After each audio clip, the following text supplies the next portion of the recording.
Hello everyone. So for the past couple of years, I've been working on a textbook on statistics, and it's finally done. The book is quite heavy and quite long, so I want to take a look at what's in it to provide you. Think of it like a trailer. You know how movies have a trailer? So this short video, I want to do a quick walkthrough of what's in the box. So as you can see, it has two parts, 600 and 400 pages. The main material is in part 2, where we talk about statistical inference. So this is the most important aspect. And briefly, given a population and a model for that population, and we have a sample from that population. This is unknown. We don't know what. Imagine we're talking about the population of a whole country, and you want to measure some aspect of that population. You can't make a census and measure everyone. What we have is a sample from that population. And statistical inference is the process of taking what you learn from one sample and inferring, saying something about the unknown population, about the properties. In this case, it's the mean of the sample tells us something about the mean of the population. So there are a lot of details in this picture, but this is the essential aspect. It's that given a sample, we want to learn about the population. But before we can do statistical inference in part 2, you need to be prepared. And that includes data manipulation, so practical data skills, and probability theory. So this illustration here is the data is the histogram, and we're not going to actually try to learn about all the data. We're going to approximate the data distribution by a probability model. So this is what is covered in part 1. There is 100 pages of data in theory, data in practice, descriptive statistics. So this is the bread and butter, what statisticians do when they have a data set. They start looking at it, data visualization, and then there's probability modeling for another 200 pages or so.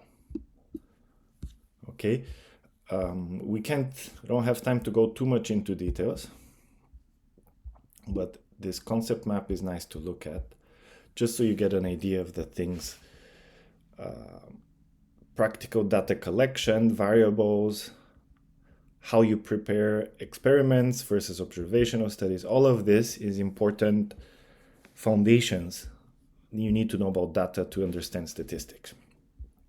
The other aspect of probability is the mathematical models that describe variability. So there are all kinds of probability distributions. And we're getting this done before we start statistics, so you have a solid foundation. When we get to the statistics concepts, they're pretty complicated. You want to know these things really well. So you can handle the statistics because you have the prerequisites for them. This is a picture I like. I'm not going to lie to you, statistics is complicated. It's like riding a bicycle uphill in a mountain region. And part 1 is the warm-up. You learn these skills so that then you can handle the bigger hills. Okay, let's go to a random place. I want to show you continuous random variables. So I want you to know that there is a math, but each of the math concepts is also demonstrated using code examples. So you're going to learn, for example, this is called an integral. It's computing the total of the function g of x between 2 and 6. There is a visual explanation for each equation. And not only that, but we also have a code in Python code that performs this operation. So you learn the words and the math help you understand what's going on. The visual is always important because intuitively every complicated math concept, there's a picture for it. And then the code is the most important because this makes it practical. When you leave this book, you have to apply it in the real world. This is what you need to know, the actual hands-on calculations.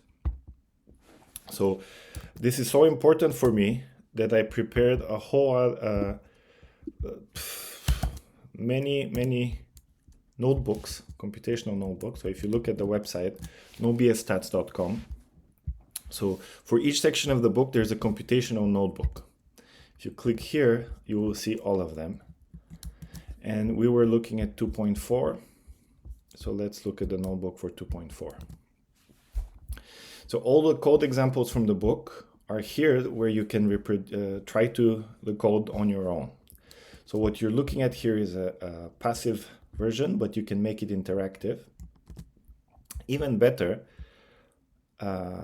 if you click this link, the binder button, this is currently launching a temporary online server that will run the notebook so you can play with it. So it's great if you follow my explanations in the book, but it's much better if you can change these parameters. There you go. So here we can now play with this. For example, you could integrate from 2 to 7 and change the picture. I won't do that because we have a lot of other things to go through in this video. Now you might be wondering, okay, what is if I don't know Python? What about people who don't know Python? Can they still read the book? Yes. Guess what? If you, because I expect some readers will not be experienced in Python, I prepared a Python introductory tutorial. So I've tested this with several readers who are zero background. They have never touched a computer before. And by the end of this, so it starts really smoothly. Like what is Python? Spoiler, we're not programming. We're using Python as a calculator. You know how you type into a calculator in a command and then you press enter and you see the output come out? So Python is exactly the same. It's just you have a bunch of nicer functions. So we start with programming basics like the assignment operator, talk about functions. So don't worry, that's all I'm saying. You have to trust me that if you've never programmed in Python, if you read this 10 pages of the tutorial, which are in Appendix C in the book.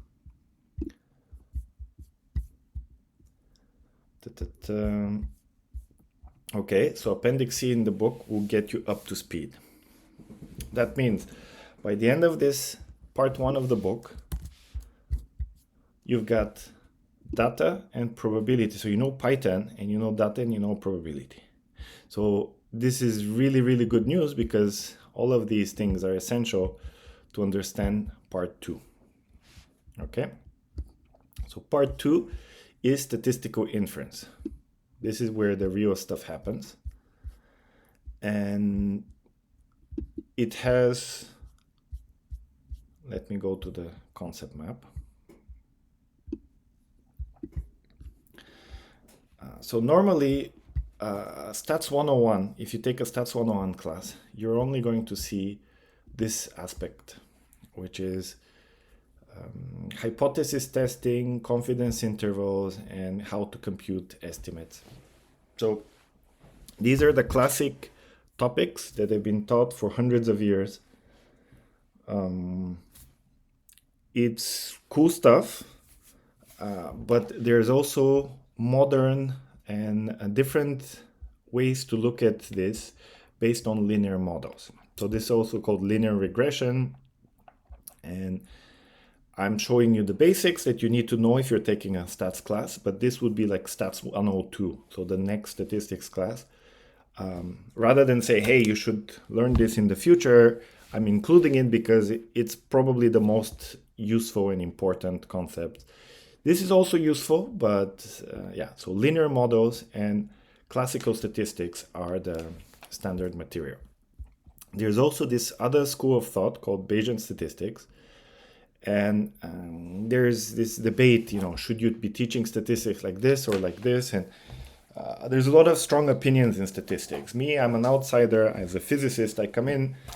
In my opinion, even beginners need to know about both Bayesian statistic and frequentist statistics. So this is why the book introduces both topics.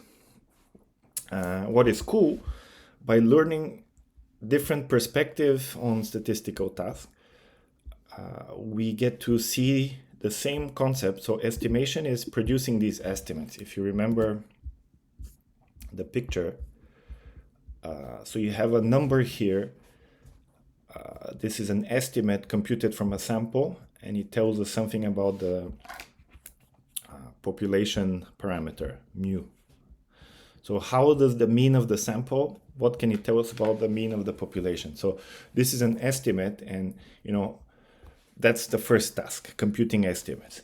The second estimate, the task is uncertainty quantification. So this is your best guess, but can you give me a number, like an interval? Is how certain are you about the population? So I believe it's between here and here. So this is called a confidence interval, or in the Bayesian context, a credible interval. Okay, and the last question and the last task in statistics is called hypothesis testing. Let me go back to the concept map. Sorry for the scrolling. It's making decisions. So there's a bunch of hypothesis tests and procedures that you need to know to, is the population mean above 0, or is it greater than some reference value? So when publishing papers or trying to prove some point, trying to show evidence for some phenomenon, some scientific theory, we often use hypothesis testing procedures. So all of these three tasks, you can think of them as the columns of this concept map. Individually, if you try to learn about hypothesis testing in one of the contexts, it's quite complicated. And you're like, whoa, there's a lot of things to memorize. But by seeing the same tasks repeated in 3 different chapters, so this is chapter 3, chapter 4, chapter 5, that's my trick as an educator, is that by seeing the same concept repeated in different contexts, I want you to actually understand statistics as a high-level conceptual level. Like, what are we trying to do? The why and the general way to think about these things. Of course, you will learn about the procedures and the how, but it's very easy to get bogged down with this procedure versus this procedure. No, you should do it like this. Divide by 2, divide by 3, like different opinions. By the end of the book, I need you understand these high-level tasks of estimation, uncertainty quantification, and decision-making. So if I succeed in this, then I win. Okay? As usual, the code examples. Here there's a mix of math and code and visual explanation. So just like in part 1, we continue. It's just thanks to the work we did in part 1, part 2 can go really into detail and be precise. There's no hand-wavy stuff. We're getting into the details. Okay. I will end on this. And just as a final comment, so one more time, let's look at the notebooks. The notebooks for chapter 3, 4, 5 are here. Here is another one. Nice visual explanation of everything. Okay, so if you want to get this book, you have to go to gum.co, no BS stats, and you can get the book now as a PDF.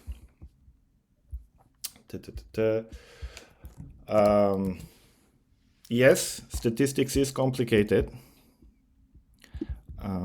It took me quite a few years to understand. I don't want to show you how many things I've read. Yes, it's complicated. Yes, it will take time. You better get some coffee going. I had to buy an espresso machine to get through all of this.